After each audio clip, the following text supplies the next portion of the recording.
Welcome to Why We Worship. In order to appreciate the Mass in all its beauty, there's a couple terms that we have to become familiar with. And one of these important terms is the word memorial. Now, in general, memorials give a sense of meaning to things. For example, take the ceremony at the Tomb of the Unknown Soldier in Washington, D.C. Why is it that a solemn sense of pride wells up in the soul of every American that sees that ceremony take place? Well, it's because our freedom becomes more meaningful when we realize it was won at a high price. Now let's take this idea back to the ancient Hebrews. God wanted the Hebrews to remember why it was that they were freed from Egypt. And this moment became known as the Feast of Passover. It was a memorial ceremony that God asked Moses to have them set up and to always remember every single year.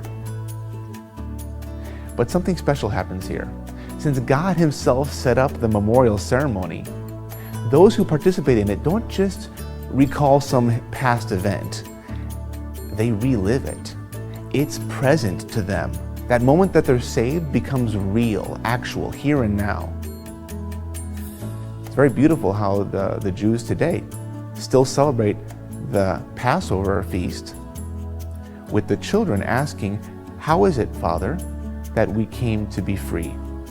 And the whole narrative of their liberation from Egypt is recounted. Now, our Lord Jesus Christ knew about this, of course, because He Himself was Jewish and came from that heritage. So when, on the night of the Last Supper, He set up the Eucharist, in other words, celebrating the first Mass, He said the words, "Do this in memory of me." That's very significant, because at every Mass, ever since, when we hear the words, "Therefore we celebrate the memorial of His death and resurrection," that event by which we're saved, our new Passover, so to speak, our Lord's passion and death, becomes present, real, and actual for us. And that's one of the main reasons why we worship.